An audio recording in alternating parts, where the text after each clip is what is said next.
It was a Monday morning, the kind most people don't think twice about. You wake up a little later than you meant to, walk into the bathroom, splash some cold water on your face, grab your keys, your phone, maybe a coffee on the way out. Just another start to the work week. But then something feels a little off. Not alarming, just unusual.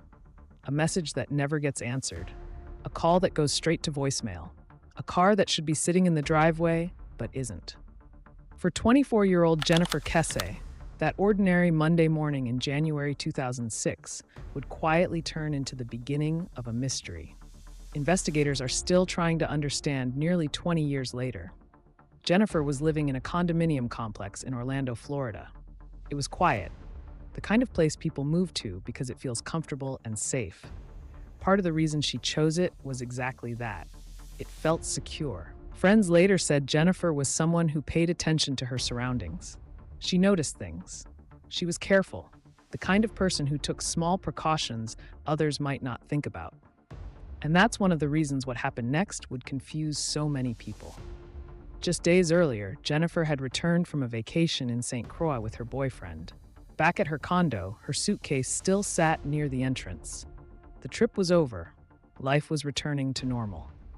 Work had just started up again after the break, and by all appearances, everything was moving forward the way it should. Jennifer had built the kind of life many people her age were still trying to reach.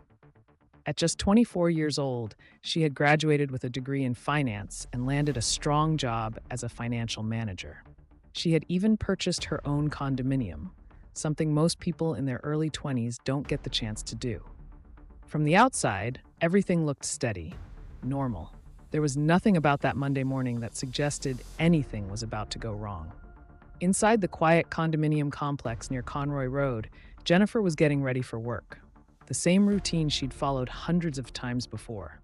But somewhere between walking out her front door and reaching her car, Jennifer Kesse disappeared. She never made it to work that day. And that immediately stood out.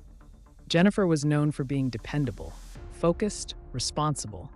If she was running late, she usually sent a quick text or made a call. But that Monday morning, there was nothing. No message, no explanation. Eventually, her employer called her parents. Something didn't feel right. They were confused, concerned. And without waiting, they got in the car and made the 2-hour drive from their home in Florida to Orlando.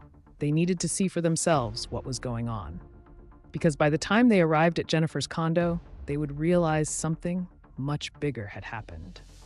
And the questions were only beginning. When her parents arrived at Jennifer's condo, nothing immediately looked out of place. At first glance, it felt like someone had simply stepped out for work. A damp towel was lying on the bathroom floor. Makeup and hair tools were still spread across the counter, like she'd been in the middle of getting ready. Clothes, including the shirt she had slept in, were scattered nearby. All of it looked like the normal signs of someone starting their morning. But there were a few things missing. Jennifer's keys weren't there. Her cell phone was gone. Her purse and iPod were missing too, things she almost always carried with her. And outside, her car was gone as well. A black 2004 Chevy Malibu. From her family's perspective, it looked like Jennifer had simply left for work. Everything pointed to a normal morning routine, but somewhere in that routine, something had clearly gone wrong. Police were contacted, and a missing person report was filed. Investigators began searching for answers. They checked the surrounding area, spoke with people nearby, and started piecing together Jennifer's last known movements. In the weeks and months that followed, detectives followed every lead they could find. They reviewed witness statements, looked into reported sightings, and chased down tips that came in from the public. But none of them led to Jennifer. Still, the case never sat right with the community. This wasn't someone who just disappeared from the margins of society. Jennifer Kesse was a young professional who had plans, goals, and a life that seemed to be moving forward. She should have walked into work that morning like she always did, but instead, she was gone, and no one could explain why. Nearly 20 years later, the case still has no clear answers. No one has ever been charged. There has never been a confirmed suspect. No verified sightings, only questions that remain unanswered. Before Jennifer Kesse became a name on a missing person poster, she was simply a young woman building a life for herself. She was born on May 20th, 1981, in New Jersey. She was the oldest of two children and grew up alongside her younger brother, Logan. When Jennifer was still young, her family moved to Florida. By 1988, they had settled in the Tampa area, where her parents, Drew and Joyce Kesse, raised their children. Jennifer's family describes her as curious, thoughtful, and independent. She was also careful, someone who paid attention to her surroundings and took her personal safety seriously. From an early age, she showed a strong sense of determination. Friends remember her as someone who liked structure and organization. She planned things carefully and often thought several steps ahead. She was focused on her goals and had a clear picture of the kind of future she wanted. Jennifer attended Vivian Gaither High School, where she was known as a strong student and earned the respect of both her teachers and classmates. After high school, Jennifer moved to Orlando to attend the University of Central Florida. At UCF, she studied finance, a field she found both challenging and interesting. She worked hard at it, and by the time she graduated with her bachelor's degree, she had already built a reputation among classmates and professors as someone focused and disciplined. She seemed ready for the professional world. After college, Jennifer decided to stay in Orlando. She accepted a job as a finance manager at Central Florida Investments, a timeshare company in the area. It was a role that came with real responsibility, and she approached it seriously. People who worked with her often described her as dependable and organized, someone who paid attention to details and followed through on what she said she would do. But work wasn't the only part of her life. Jennifer had a close group of friends, many of whom she had known for years, some from childhood, others from college. They remember her as warm and thoughtful. She was the kind of friend who checked in on people. A quick text to see how someone was doing. A phone call just to catch up. Small things that showed she cared. At work, she continued to move forward in her career. She earned promotions and gained more responsibility. Eventually, she reached another milestone. Jennifer purchased her own condominium at the Mosaic at Millenia Complex in Orlando. It wasn't a huge place, but it was modern and comfortable, and it was hers. She decorated it carefully. Friends said the space reflected her personality. Organized, intentional, and welcoming. Buying that condo meant a lot to her. It was a sign that she was building a life on her own terms. In her personal life, Jennifer was also in a relationship. She had been dating her boyfriend, Rob Allen, for about a year after the two met at a bar in Orlando. Not long before she disappeared, the couple had taken a trip together to St. Croix in the U.S. Virgin Islands. It was meant to be a relaxing vacation, time away from work and everyday responsibilities. After the trip, they flew back to Florida. Jennifer returned to her condo in Orlando, while Rob went back to his home in Fort Lauderdale. Life quickly settled back into its normal rhythm. Jennifer stayed in regular contact with her family and friends. She sent messages, made plans, and talked about things she was looking forward to in the coming weeks. Nothing about her behavior suggested she was worried or in danger. Friends often described her as careful and aware of her surroundings, someone who took her safety seriously. And yet, in a busy city where thousands of people were going about their normal routines, Jennifer Kesse would disappear without a trace. It wasn't the result of a car accident. It wasn't a robbery gone wrong. Something else had happened. Something investigators would struggle to explain for years. The moment Jennifer failed to show up for work, people began to notice. When Drew and Joyce Kesse received the call about their daughter, something immediately felt wrong. Jennifer was reliable. If something had come up, she would have said something. Jennifer wasn't the kind of person who disappeared without saying something. She didn't miss work, and she definitely didn't ignore her phone. So when they couldn't reach her, her parents made a decision. They got in the car. Their home was about 2 hours away from Jennifer's condo in Orlando. And during that drive, the worry only grew. They kept calling her phone, again and again, each time hoping she would finally pick up. But every call ended the same way, straight to voicemail.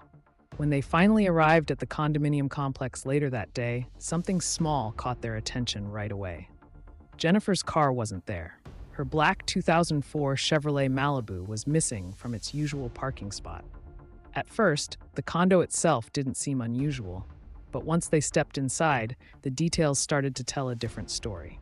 Not dramatic, obvious signs, just small things that didn't quite add up. Police were contacted, and detectives from the Orlando Police Department soon arrived to begin documenting the scene. In the bathroom, a wet towel was lying on the floor. On the bedroom floor were the clothes Jennifer had worn the night before. Hair tools were still sitting out on the counter. It looked like the normal routine of someone who had just gotten up, taken a shower, and started getting ready for work. There were no signs that anyone had forced their way in. No broken doors or windows, no furniture out of place. Nothing that suggested a struggle had happened inside the condo. But several important things were missing. Jennifer's purse, her keys, her cell phone, her iPod, and her car. As the hours passed, friends and family began organizing search efforts. Flyers with Jennifer's photo were handed out across Orlando. Volunteers searched nearby neighborhoods, wooded areas, and lakes. Helicopters circled overhead. People walked through fields and along roadsides hoping to find something, any clue at all. But there was no sign of Jennifer. Then, 2 days later, the case took an important turn. On January 26th, someone living at a nearby apartment complex saw a news report about Jennifer's disappearance. Something about it stood out to them. There had been a car sitting in their parking lot for several days. A car that didn't seem to belong to anyone there. They decided to call the police. When investigators arrived, they confirmed it was Jennifer's vehicle. Her black Chevy Malibu had been left at the complex about a mile away from her condo. Inside the car, there were no obvious signs of Jennifer. No purse, no wallet, none of her personal belongings. The vehicle itself looked undisturbed. The only clear thing investigators knew was that someone had driven it there and left it behind. What investigators discovered next changed the direction of the case. A security camera at the apartment complex had captured something important. Someone had driven Jennifer's car into that parking lot. The person parked the vehicle, sat inside for a moment, and then got out. After that, they simply walked away. At first, it seemed like the footage might finally provide a clear answer. If the camera had captured the driver's face, investigators might have quickly identified who had been in Jennifer's car. But that's not what happened. In a frustrating twist, the camera angle worked against them. As the person walked past the camera, a nearby fence blocked the view. Each frame that might have shown their face was covered by one of the fence posts. Again and again, the same thing happened. Just as the person's face should have been visible, it disappeared behind a post. Because of that, investigators couldn't clearly identify the individual in the video. For years afterward, detectives referred to the unknown figure in the footage simply as the person of interest. And even now, that person has never been identified. Despite interviews with neighbors, checks of nearby businesses, and conversations with potential witnesses, the investigation struggled to gain traction. The trail started to fade quickly. Still, detectives continued looking for anything that might explain what had happened. During the investigation, a few details raised additional questions. About a month before Jennifer disappeared, master keys used to access units in her condominium complex had reportedly been stolen. Investigators also noticed subtle marks on the hood of Jennifer's car. The marks suggested that someone may have handled the vehicle roughly, possibly pushing or lifting it before leaving it at the second location. Police widened their search. They spoke with neighbors, maintenance workers, and anyone who might have been in the area that morning. Detectives followed up on every lead, even the smallest ones. Tips continued to come in. Some seemed promising at first, others led nowhere. But none of them brought investigators closer to finding Jennifer. As the days passed, the case drew growing attention from the community. Then, in early 2006, another step was taken. The FBI joined the investigation. Their involvement brought additional resources. Forensic specialists, analysts, and investigators who began reviewing the evidence alongside local police. Even with that support, the case remained difficult to unravel. The person seen on the surveillance video, the unexplained movement of Jennifer's car, the missing personal items. Each clue raised new questions, but none of them provided a clear answer. And through all of it, one fact remained painfully simple. Jennifer Kesse, a young woman with a career, friends, and plans for the future, had disappeared. And the trail she left behind was incredibly thin. As the days turned into weeks and the weeks into months, the case remained unsolved. The news of Jennifer's disappearance quickly spread through Orlando. People were shaken. Jennifer wasn't someone who lived a risky or unpredictable life. She was careful, aware of her surroundings, and focused on her future. Friends struggled to understand how something like this could happen. Neighbors talked about it quietly. And Jennifer's parents, Drew and Joyce, refused to let the case fade into the background. Investigators began looking at every possible angle. They retraced Jennifer's last known movements, starting at her condo and following the route she would normally take to work. Her car, the black Chevrolet Malibu found about a mile away, became one of the most important pieces of evidence. Forensic specialists examined it carefully. They searched for fingerprints, DNA, and any trace evidence that might point to who had been inside. But the results were frustrating. Very little turned up. The person captured in the surveillance footage remained the most important lead, and also the biggest mystery. Investigators tried enhancing the video again and again, hoping it might reveal something new. Each attempt showed a little more detail, but never enough to identify the person. Months later, detectives also considered another possibility. About a month before Jennifer disappeared, master keys to the condominium complex had reportedly been stolen. Investigators began asking whether that could somehow be connected. Had someone used those keys to move through the property unnoticed? Was it possible someone had been watching the complex, waiting for the right moment? Those questions lingered. In 2007, the case began drawing national attention. Jennifer's family, desperate for answers, made a bold decision. They offered a $1 million reward for information that could lead to Jennifer's safe return. After the announcement, tips started coming in. People called, emailed, and wrote letters. Investigators followed up on every lead they received. Reported sightings were checked out. Potential witnesses were interviewed. But one by one, the leads went nowhere. Each dead end made the situation harder for Jennifer's family. Over the years that followed, new technology offered moments of hope. Investigators revisited the evidence.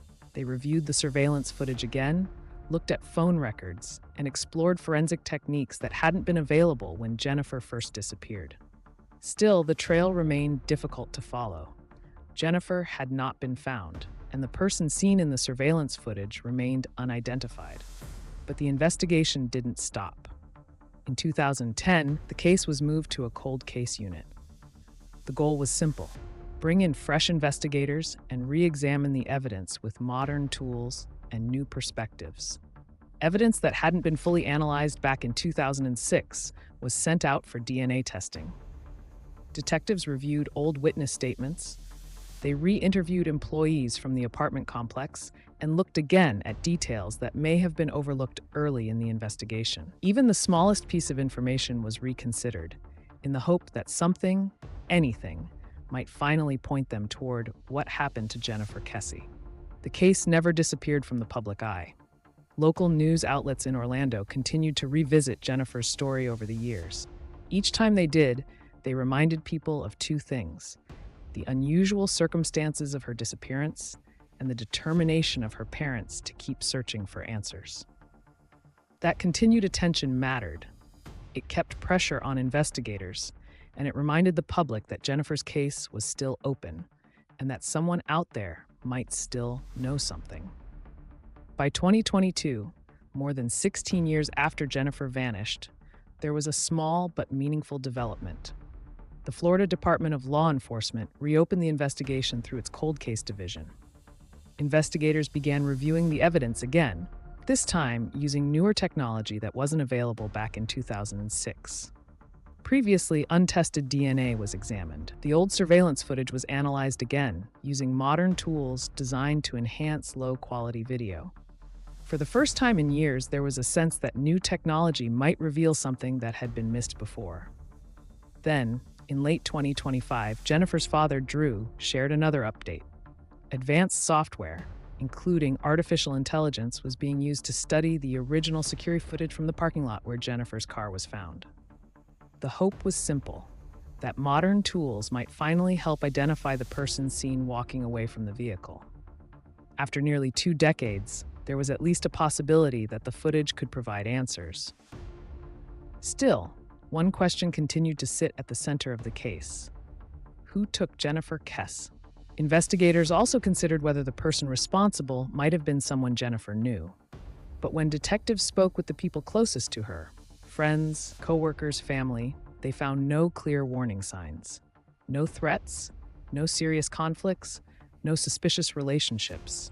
Everyone close to Jennifer was cooperative and just as confused as investigators about what could have happened.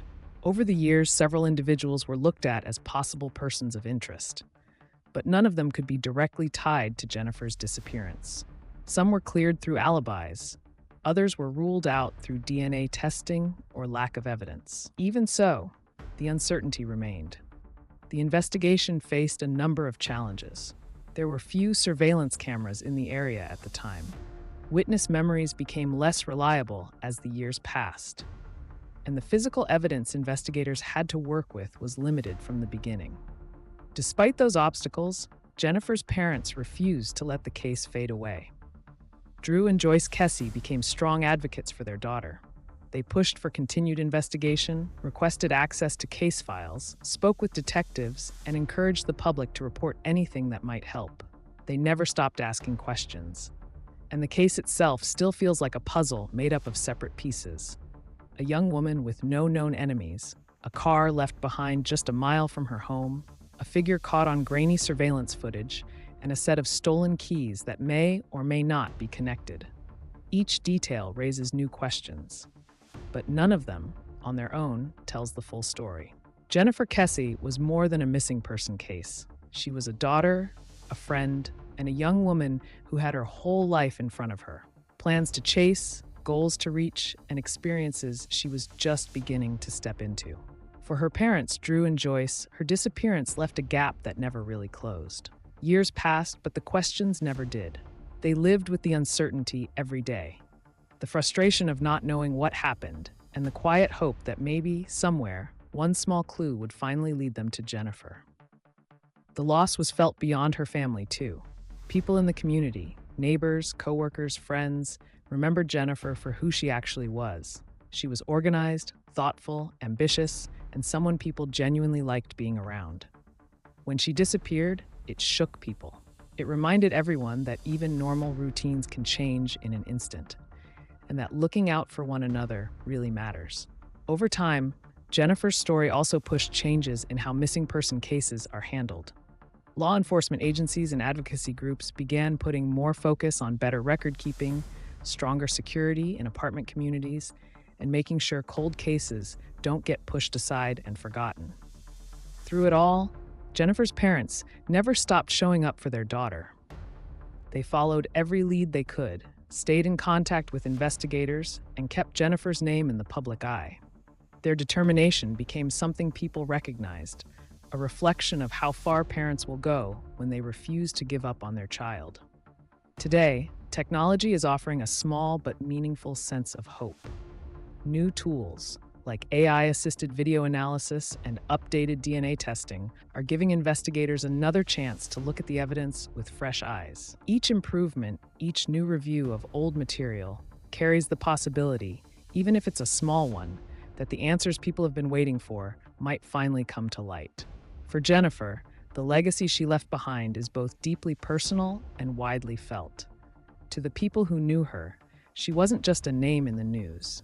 She was a daughter, a sister, a friend, and a young professional who had already started building a life for herself. People remember the way she showed up for others, how organized she was, how driven she was, and how she seemed to have a clear picture of where she wanted her life to go. At the same time, her story became something bigger.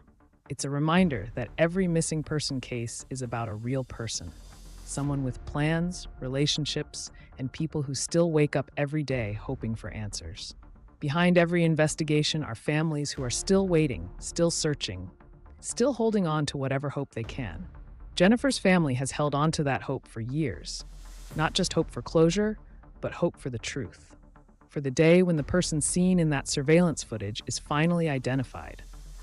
When the questions that have followed them for so long are finally answered. When they can understand what really happened. Until that day comes, Jennifer Kesse is not just a case file or a headline. She is someone people remember. Someone who was deeply loved, and someone whose story is still unfinished. Thank you for watching Murder Ledger. We explore real cases, unanswered questions, and the details that refuse to fade. If these stories matter to you, consider subscribing and sharing your thoughts in the comments.